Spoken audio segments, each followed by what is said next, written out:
And we're a couple of Jesus Christ fans, apparently. How you doing? My name's Ethan Moore.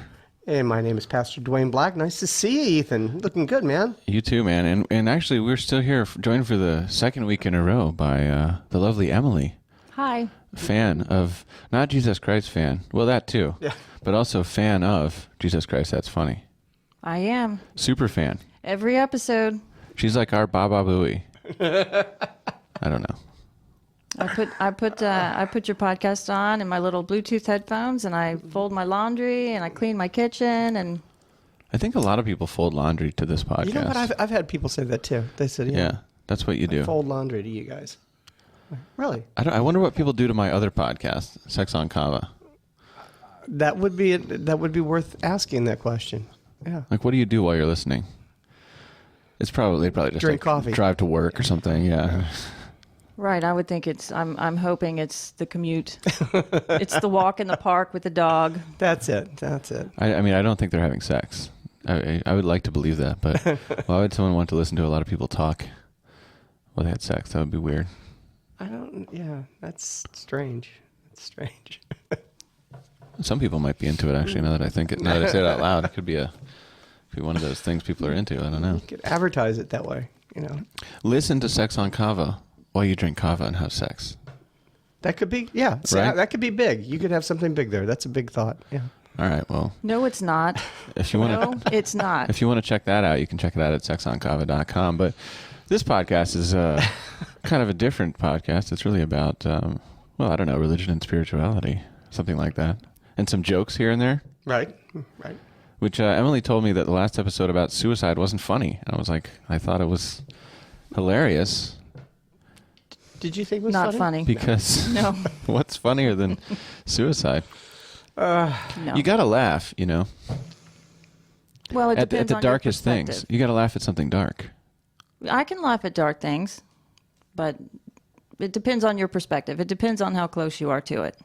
What do you like to laugh at? Have you ever done a joke and about something maybe that was current events, and someone was like, "Oh, too soon"? Yeah. You know? Yeah, I hate those jokes about current events. You don't do current event jokes? I do sometimes, and yeah, sometimes people think it's too soon. But in general, it's like, yeah, it's boring to talk about the news or politics. But you know, that's funny because we did talk about that one time, about the idea that how soon is too soon, and could you? I think we were talking about the idea of what had happened in Paris. Comedy plus what had happened in Paris. Time plus. It was way too soon to. How does it jokes. go? Tragedy plus time equals comedy, or whatever. Yeah, that was it. Yeah. I was at a comedy club in Lexington, Kentucky, decades ago, and someone made a joke about Princess Di shortly after she had been killed in that car wreck, and I walked out. Was it funny? No. What was the joke? I don't remember. You walked out. Walked out. You're the type that walks out. Well, I did in that. I thought it was really in poor taste. Yeah. And the reaction let the comedian know that, oh, no, right. You didn't. Well, Gilbert Gottfried did that joke a couple days after September 11th, about September 11th, which kind of got him in trouble. Got him in a lot of trouble. But also earned him kind of some fans, I think, just in terms of like comedy, you know, grit or something like that. I don't know. But see, my big thing, and this is what I tell my boys at home, mean isn't funny. Yeah. That's my philosophy. Well, I sit around all week and watch comedians go up and say things that are, you know, kind of mean and not funny. And I don't like it, to be honest. Like, a lot of people, like, let's talk about abortion and rape and, you know, and I'm just like, all right, well, if you're making some kind of I mean, there are jokes about those subjects that could maybe be enlightening, you know, in some way or another. Like, I'm not saying that there's no topic that's totally off limits, is what I would say. But if the point of the joke is, hey, look at these people, you know, like they call it punching down in comedy, you know, then I'm like, I'm not really on board. I don't want to see it. I don't want to listen to someone punch down. You're supposed to punch up, right? I'm happy to hear that about you, Ethan. That's why, by the way, I think, like, if you look at Christopher Guest movies, you know Christopher Guest, right? No. He did like a movie called Best in Show, another movie called This Is Spinal Tap, another movie called A Mighty Wind. And if you look at like A Mighty Wind and Best in Show, they're about like folk music Coen people Brothers. and dog people, like Yes, the Westminster yeah. Dog Show, which are both kind of pathetic groups of people in a lot of ways. And it feels like he's making fun of them. Now hold Now, on. if you look hold on. at Spinal Tap, what's that? That was mean. I know. Well, That was mean. That was sort of a meta joke. Really, I was kidding. That was mean. You just punched down. I did punch down a little there, but the point is that those people are already there. Are people that like are into the dogs, you know, or they're the folk musicians that are like have never really made it. I feel like they're kind of on the. They're either average or below average in terms of like what people aspire to be as a human being, whereas rock stars, like vapid rock stars like Spinal Tap, that's at the top, right? So it's so much more. So Spinal Tap is a great movie. Every scene is hilarious because you get to see them, you know, taking down these arrogant rock stars, and that's a great feeling. You're punching up. But when you're punching down at people who just like want to play some folk music and like look at their dog, it feels mean, you know. And it's hard. So those movies aren't as strong comedically. They have to go with being more sentimental, and that works on that level. But it's not as funny. I actually know those two movies, and the Dog Show was great. It was hysterical. It was funny. It was A good movie. Maybe I mean, it was punching down. I'm not sure. Funnier right? than But most movies, but not as funny as Spinal Tap. Is my point. And the Mighty Wind was hysterical because that's what ended up happening is you ended up with 16 acoustic guitar players all playing the same three chords and singing a song, and so it was kind of culturally as pathetic was the word I thought. No. Oh. Maybe. Just The other thing is all comedians have a mean streak, Yeah, so that's just where it comes out for me. But I don't want to. But I'm not interested in going up there and watching someone where the point of their joke is to like, I don't know, make fun of someone who gets an abortion or, something like that. I'm like, what is this? What are you doing? Like, why are you doing this? Like, you want to be a stand-up comedian? Okay, to what end? You know what I mean? Yeah. Like, do you just want to get laughs so people think you're cool? Is that the point? If that's what you're doing, then it's like. That's like me, and I was talking about earlier about like having a job where I'm like, okay, I make money at this, but it's not satisfying. I feel like there's not a good. Well, so why do you want to be a comedian? I'm on a mission from God. You are. I don't know. I felt like it was something that I've always wanted to do, and it felt like it was the right thing to pursue. Was it scary at first? Yeah, you get like stage fright, I guess, or Yeah. or just you're afraid when you're going on stage in front of everyone. But do you try out the jokes ahead of time with other people and make sure that they, Yeah, you sort of try that, but the other thing that you realize though after a little while is that you realize since you in order to do it well, I think you have to go up and do it every night for years. After you do that if you go up every night for, I don't know, 9-10 months, then you realize all of a sudden that you don't care about any individual performance so much. It's nothing is really going to be make or break when you're that new at it, and you're just getting better and accruing experience, and then you can kind of let go of the fear a little bit. Do you ever borrow other people's jokes? You're not supposed to do that. That's very frowned upon. Robin Williams did that a whole lot. Yeah, he was known for it. Known for doing that. A lot of people, Amy Schumer in trouble for it recently. I mean, I write with people sometimes, right? And I think that's fine. But no, I don't take jokes, and then use them as my own. The way I would look at it is most of my jokes are about me and my life. So it would be hard for me to, just plunk in another joke from someone else. Right. And likewise, it would be hard for someone to take a joke away from me, because what are they going to do? A joke about my life? It's weird. You know what I mean? So they couldn't say, I know this other comedian who da da da da da da. They can write a joke about me. Yeah. Please. Many people have, probably. So, yeah. So are you doing a lot of stand-up right now? Are you like every night going out? Oh, yeah, for sure. Yeah. Yeah, I'll be in Miami tonight doing a couple of different sets. And Really? Wow. Yeah, I've got a lot of stuff coming up, actually.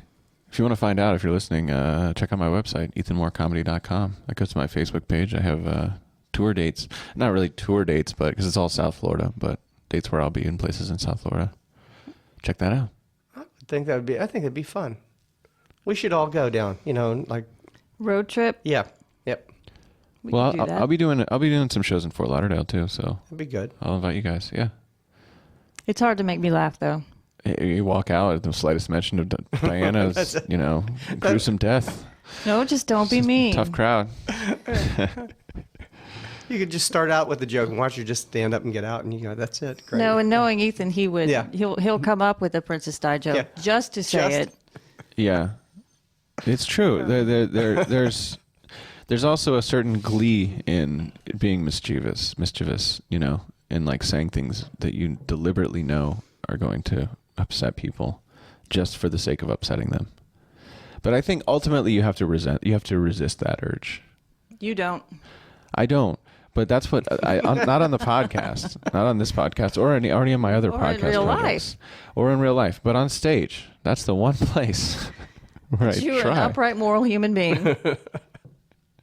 I hear some judgment. I'm hearing judgment, Pastor. What does No, it I say don't know about? if the pastors heard the story of what What? you said to me. Was it? What was it? it the What'd you say? Super Bowl party last year? I don't remember this. Yes, you do. Remind me. Oh, here we go. All what the did he say? grievances are getting aired on the podcast. No, unsolicited, he comes up to me and says, "I don't see how a Republican can work a good program because working a good program means doing service, and Republicans don't believe in helping other people." Oh yeah, I did say that, didn't I? And I was You mean a recovery, like a substance abuse, alcoholism recovery, right. just to Because set you got it to up. pay it forward, right? Is that the? Well, I'm not sure what I was thinking by saying that. I was just trying to stir the pot, to be Is that honest. punching down again? He stirred it. Yeah.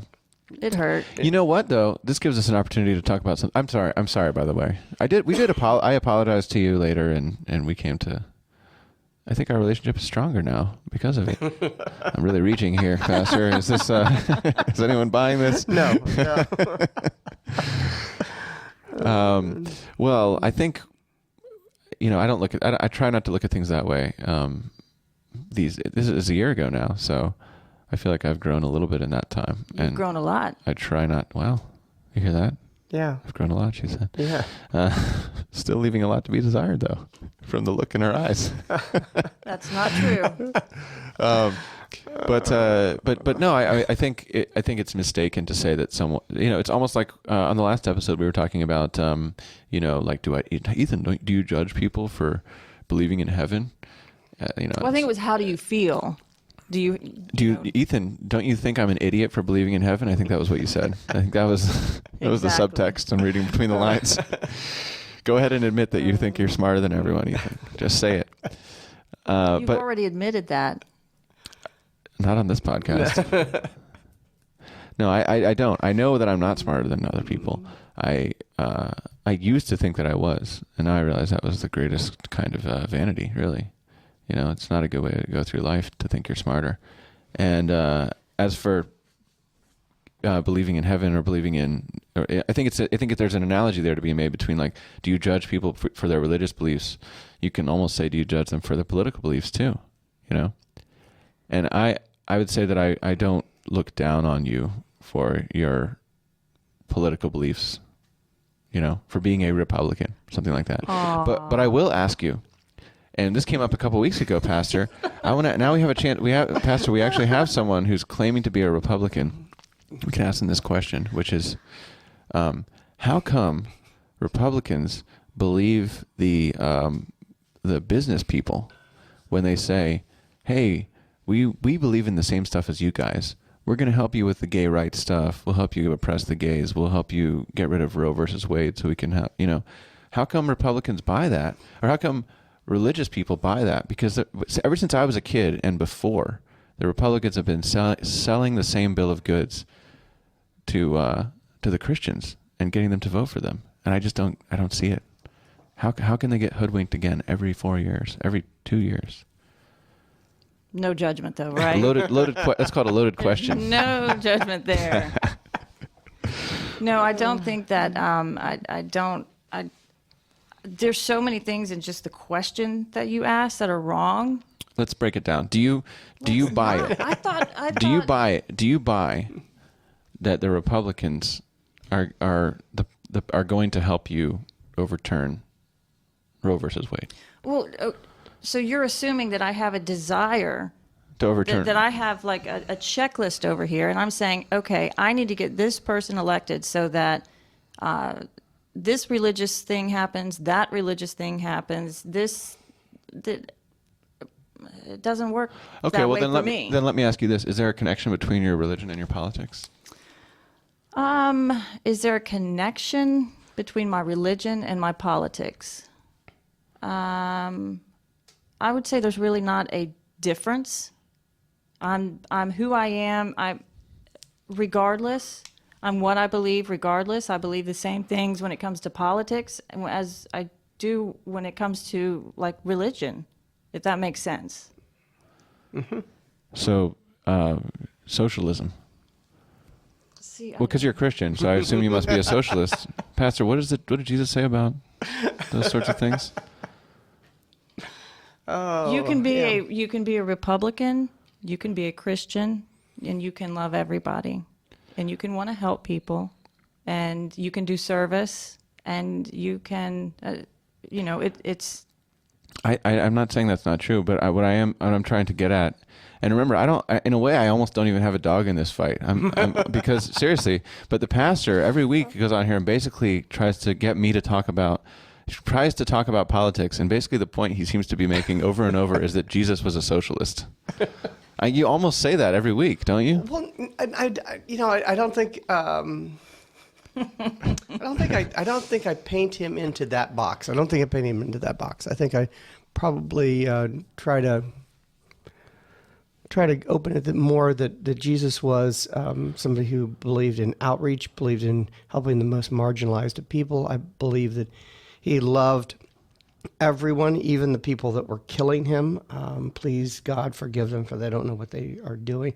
I believe that he wanted the best for, and I think God has been calling us in that direction, since the beginning of times, that there's always been, that we're supposed to take care of the widow and the orphans and, the foreigners. And So you're saying he was a community organizer. That's kind of what I'm hearing. No, but I believe that I believe God has constantly been pulling us towards a more loving humanity, and continues to. And I think that that's where we're going. And I don't have any problems, because I have I'm going to eat some of this chocolate that Emily brought, by the way, into the microphone. Is it sweet or It's bitter? delicious. It's really good. Thank you. Emily brought us gifts, by the way. She did. It's great. Really beautiful stuff. I've got some chocolates that I can share with people. So I think that's lovely. That'll be really nice. This is already a distribution of wealth, really? redistribution, because, Emily is distributing this to me, a poor comedian. Practically indigent, really. So now you know a Republican that has done some service. Yeah, and Thank you. and that's what we have. I mean, in our church, one of the things that we have people from all walks of life, and we gather together to do God's work. And probably, if you ask them what's the most important thing, and they would say that I'm a follower of Christ, number one, bottom line. Everything else is second and third and underneath that, and that directs my life and directs my decisions, and that's good. That's a good thing. Right. My religion is my politics. I'm still eating chocolate, so I see that. you guys just talk amongst yourselves. I think we agree on a lot. Right. We probably do. We probably do agree on most everything, I would think. Most everything. Yeah. So you're going to be voting for Trump, would we or not be? are you voting? Emily, do you vote? I do vote. I will vote. And I want her to vote. Do you have? I'm curious to know what your feelings are about Trump.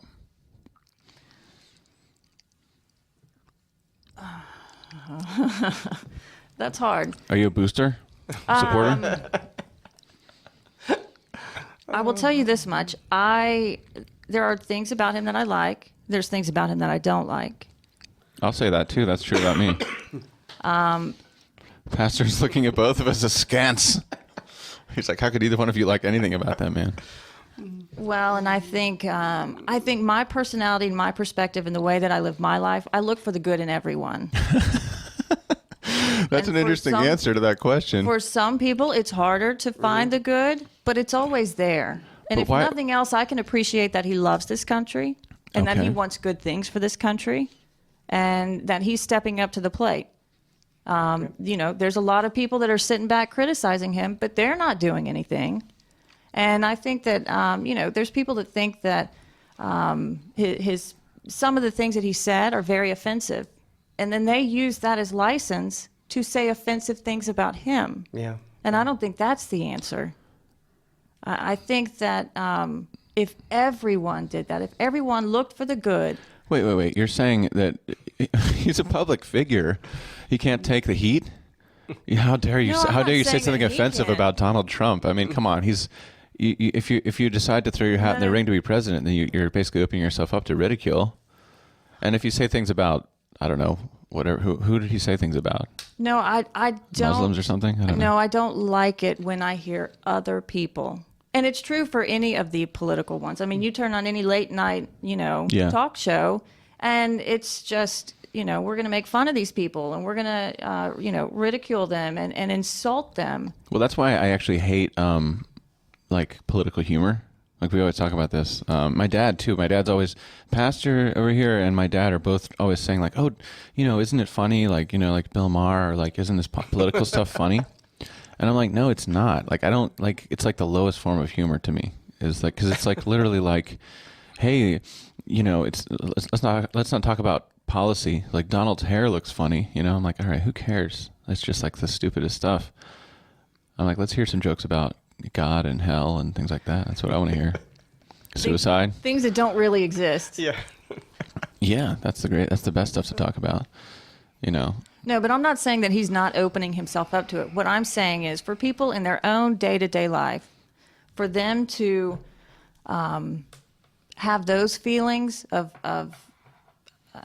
that are very divisive, that are very judgmental, that are very harsh, they're displaying the same thing that he's displaying. And I don't like that. Does that make sense? Yeah. I had two guys in here from Norway just 2 days ago, and we were talking, and all of a sudden they said, "What's going on with your political system here?" Huh.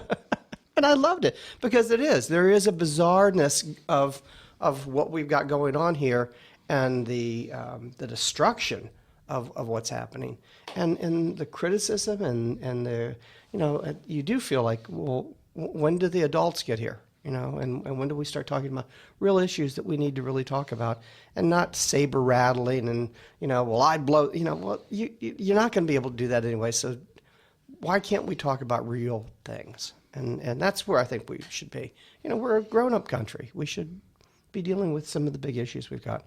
I got a guy who's going to be arrested next week, Father Bob. He'll be arrested because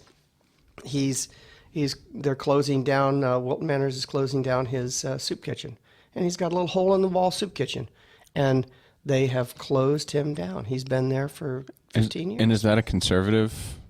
He's a who are the people that are closing him down? Are they conservatives? Or are they? The town council and Father Bob and I probably are completely politically different. Yeah. Just complete. But we can come together and feed the homeless. Well, that's what That's what I'm saying. There's something that everyone should be able to find about someone else, even if it is Donald Trump. Right.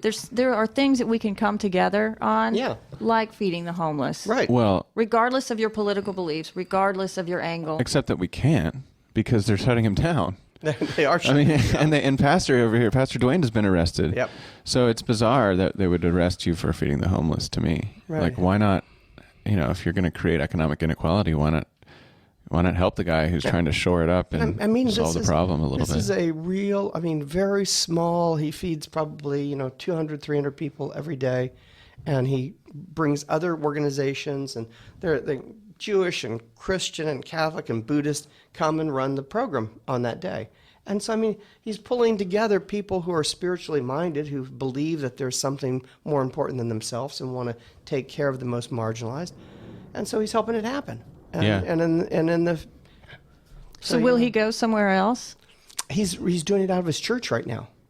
So I mean, in all reality, they're going to close down his church. Wow.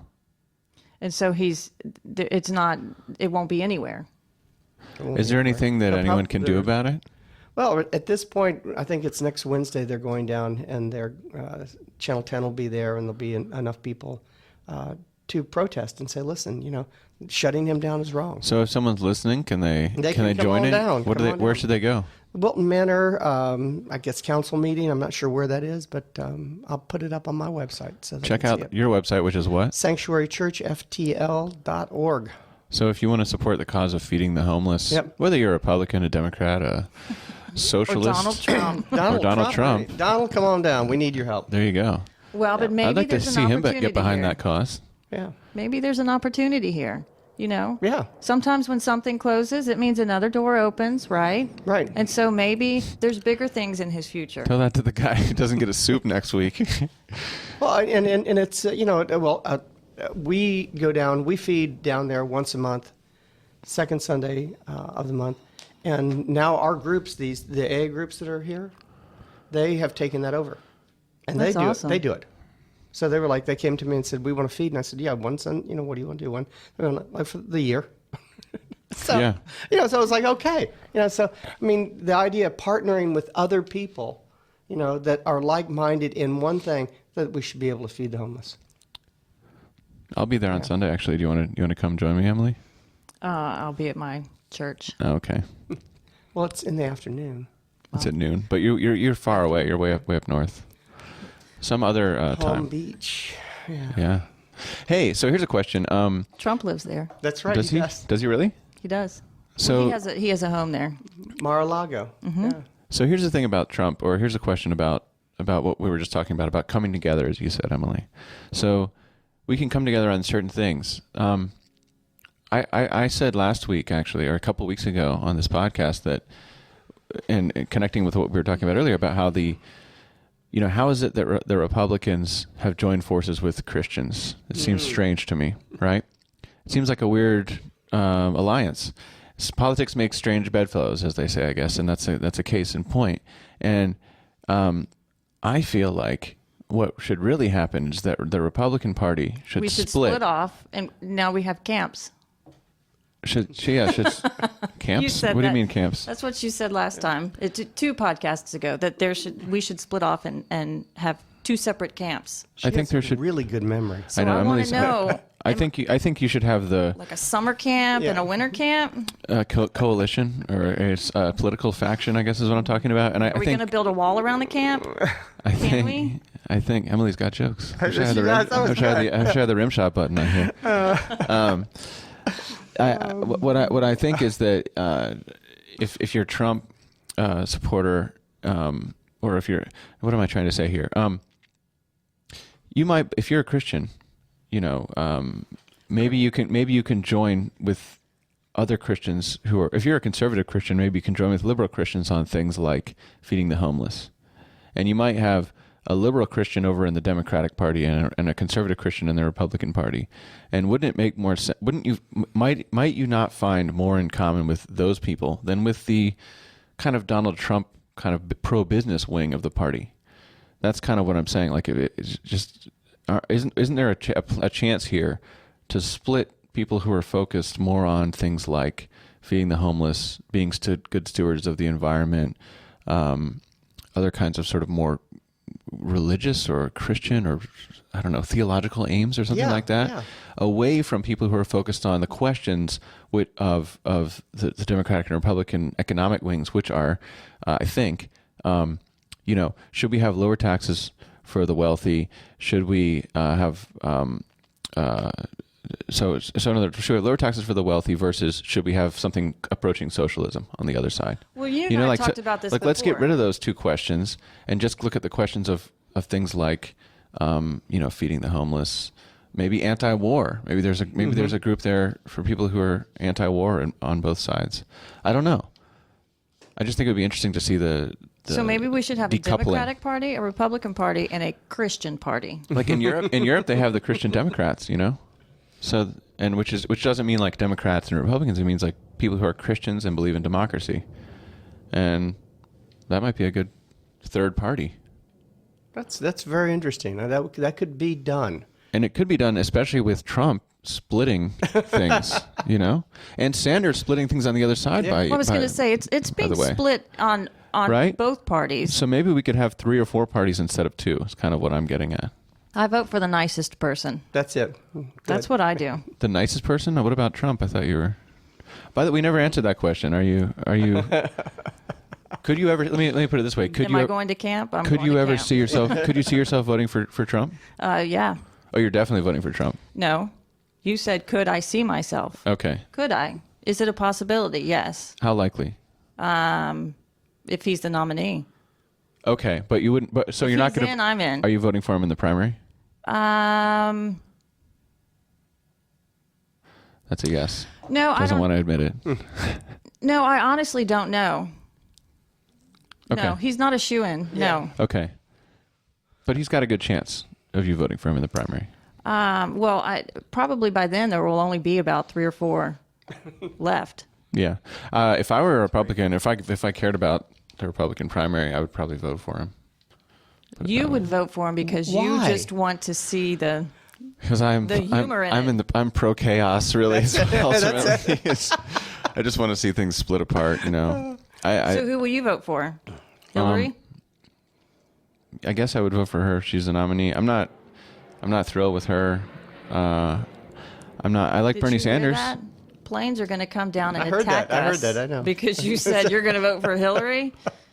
I mean, I think she's a technocrat. If you like technocrats like Obama, and I do, I think he sort of does a good, technocratic job of it in terms of keeping track of what, all the little things that are happening and just sort of keeping the ship moving forward. He seems to do a fine job of that. But if you want some kind of radical change, then probably Hillary isn't the right way to go. That's just kind of more of the same kind of steady leadership. And I don't know if that's what we need right now. Maybe we need more of a change. There was a book out not long ago, and they had done a 20-year study on the basis of the health of countries, and actually states. They did it through the United States too, and they found out one of the things that what's happening is we're getting more and more of the 1% is getting a smaller and smaller group, and that the middle. Well, the 1% can't get smaller. It's always 1%. It's actually. When is 1% less than 1%? It's getting to be there. The billionaires. That's not how math works, The Pastor. billionaires. No matter what the Bible says, I'm telling you. The billionaires are getting to be, trillionaire. I mean, there's just the density is getting, and what ends up happening is that the lower group of people down below who are not middle class, but I mean they are lower, that are struggling just to make things go. That actually the health is affected. Both of them are affected on health. That if you are a billionaire and you want to stay healthy in the rest of your life, give your money away, help people out, because there's this connection to our health and who we are and what we're about by taking care of this area and group in between. So somewhere along the line, we have to change that, and we're going to have to do that. I mean, we're going to have to do. We got people that I've got a lady right now. She's got lung cancer, and she's got a $10,000 copay that she has to pay out. Well, they want her to walk in and write down a check for $10,000 before they start chemo. Well, she doesn't have $10,000. Right. But, she has $3,000, but they won't start anything until she pays that off. Now, that's crazy in this country. Mm-hmm. That's nuts. So we have to, and if you are a Christian and you say that we're supposed to take care of the marginalized and we're supposed to take care of these people that are in need, then we should be leaning into that. And so that may look different than what we have done in the past. What about What about this though? If by her getting that free medical care, does someone else not get it? How does that work? No, I think that in this country we should be able to provide medical care for anybody and everybody at this point. I just don't. I run into people all the time, and what happens is you're going to end up paying for it somewhere along the line. You're going to pay it for it with a $30 aspirin that you have to pay for because your insurance covers. So somewhere along the line we have to come back and look and say what is God really calling us to do? I mean, we have people that are hurt. We have people that are injured. We have people, how many homeless people I see that are vets that won't go back. They will not go back into that system because they were so injured in it. and you work with them as long as you can to get them to take advantage of it. Like The community should pitch in and help. We need to help take care of each other as opposed to waiting for our government to make the changes that they should make to save us. We can't wait for that. But they should make those changes. They should. They should. So the government should pay for everyone's health care. That still has to be paid for by someone. Not me, right? I don't want the government to pay for it. That's not me. I'll let them do it. It's not free. Right, and I think you said earlier was the idea that our medical care is outrageously expensive. Right. And we've got to get that under control. And we need to look at some of the other options that are out there, because there are other options. People can change the way they live, and we've seen some real different outcomes instead of just drugs, which is finance, and we continue to go towards what is going to make the most money. Lifestyle changes and eating spinach instead of Right. hamburgers or whatever. Well, and doctors, when you go to a doctor, you have a pain here. Right. They're going to give you a medication to take care of that pain. Right. And then they're done. That's not the answer. And you're right. There are commercials on television that actually get people to walk into a doctor's office and say, "I want this medication." Right. Yeah. I want to be like the old couple that's swinging Yeah. on their little bench looking Right. at the beach. Yeah. So I need that medication. That's right. Yeah. Exactly. Yeah. I mean, not to bring up the obvious one, but like Viagra. Mm-hmm. The reason why Very important medication. Very men important. need I'm only 34 now, but I'm sure that'll become very important to me in the It's a future. cardiovascular issue. And if they had clean arteries that didn't have cholesterol and inflammation in them, they wouldn't need that medication. Clean But they arteries, don't- clean pipes. That's But there's no commercial saying, hey, if you're aging, eat this way. Right. So right. that everything in your body performs the way that it's supposed to perform. Somebody makes money off of you taking that pill. Right. And as a culture, we subscribe to that theory. I'd like to see advertisements for like spiritual health and well-being too. Like be kind to your neighbor. Do some deep breathing, some meditation, maybe some yoga on Super Bowl Sunday. Just That's right. Yeah. right Yeah. commercials instead of the Bud Light. You'd have the yoga guy. The hot yoga. Help you. This is not in the future. I can already tell. This is not. Like you said, Emily, America's about money, right? That's kind We're of all about a profit. And it's sad. Is that sad? Because it's also the essence of like sort of Trumpism and like a certain kind of being an American is about being down with making money.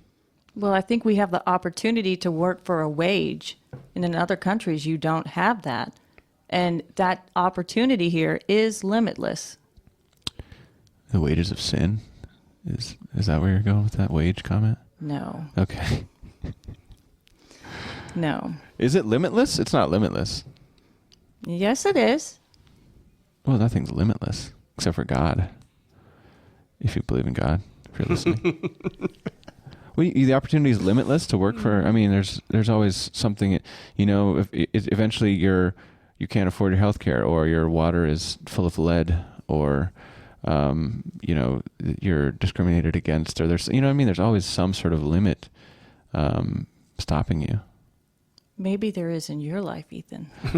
Well, it depends on if you choose to live your life on a spiritual plane. Let's tear down your walls. I choose to live it in a very selfish way sometimes. Let's tear down your walls and let's show you the possibilities. I'm just looking for love, That's what I'm looking for. Oh man. There's- We haven't talked about any of your love life lately either. Yeah, let's keep it that way. Okay. We'll just put the call out, That's it. Anyone who's also looking Ethan for is love. looking for love. Follow me on true Instagram. love. Hey, follow me at Ethan is not funny. Check out my website, ethanmorecomedy.com. Give me some love. That's good. That'll be good. Just give me some of those little hearts where you click. Will you report that what comes back and say, yeah? Depends on if it's appropriate for a family podcast. Okay. Yeah, as this is. We try to make this a clean family podcast, Well, I think we only had Well, one that's pretty swear good. ever, who was that? I think I said like the S word or something. Oh, really? Okay. Yeah. I listened to it. I was like, ooh, whoops. Oops. Yeah. I don't remember that. I don't either. I felt like it was like it needed to be said at that moment. But then I listened to it and I was like, maybe I should have bleeped it out. Oh well. It does say clean on iTunes. I think we'll be okay. That's like barely even a swear these days, you know?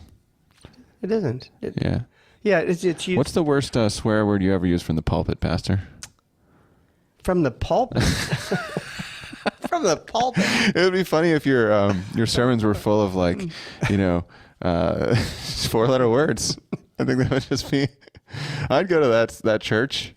No, I don't think I'm pretty sure I haven't said anything. You know, maybe hell, damn. That was probably it. You said damn. Well, I'm probably talking about damnation or something Right. like that. It's a contraction of the word condemn. Right, and yeah, and it was probably explaining that, you know, that God truly is love, and maybe that's a wrong concept that we have of total damnation. Maybe it's. I thought that was a movie, 101 Damnation. That's right, exactly. It was. That's it. I'm seeing dots in front of my eyes. Where's that rim shot button? I need it. I need it right now. All right, good stuff. Well, I guess we solved all the problems. No, we didn't. They're worse. They're worse now. No, they're better. I always feel like they're worse when we talk about these things. We've offered a solution. Right. What was the solution again? Go ahead. Money? Make more money. I think that's what it was. No. Vote for Trump, make money. The solution is bitches. love. Right. Love wins. Love wins. Yeah. Love wins. Okay, so Love your neighbor. Do service. Take care of people around you. instead of get money, or do that too? We'll worry about the money later. How about that? You know, I remember Cornell West, he spoke at my college once, and I remember one thing he said was that you should put we need to learn to put our neighbor's needs beside our own. In other words, work for your own success, but also work for your neighbor's success. There was Which I think is easier than Jesus' message, which I think is like you should put them in front of. Well, Jesus was, that Jewish rabbi, to love your neighbor as yourself. That's. Is it the same thing? Maybe it's the same thing. I would think so. I think he's borrowing. Yeah. Oh, if you put it before, then it'd be like Jesus as a codependent. Yeah. Don't care about yourself. Don't take care of yourself. Just care about your neighbor. No, it's to love people just the same way you love yourself. You wouldn't let yourself go without in this way or this place or this. And so you try to make sure that happens. All right. Go out there and feed the homeless illegally. Go out and feed the homeless illegally. Yeah. Yep. Join in. I'm in as long as it's illegal. That's once they make it legal, legalize you're out. You won't see me there anymore. I'm just in it for the rebellion. Well, when they arrest you, it'll be great. I will come bail you out. You will? Yeah, of course. You would want to be bailed out, so that's love your neighbor in action. I would be there to bail you out. I'd say, nope. See, let him go. there's service in action right there. I like it. Would you bail me out, Emily? I would. Well, yeah, I would. I would. You would? Okay. I'm paying for your medical care, so I might as well bail you out of That's jail. right. Yeah. Hey, I'm going to cross my fingers that you get a good paying job. you will be you will be if Bernie Sanders is elected. Then you really will be paying for it. All right. Well, thanks for listening. Yeah, it was really great. Really good. I stuff. think we did solve the world's problems. If only people would listen to us. Well, they are. It's coming more and more. You can listen to us on iTunes. Give us a 5-star rating. That's right. On there.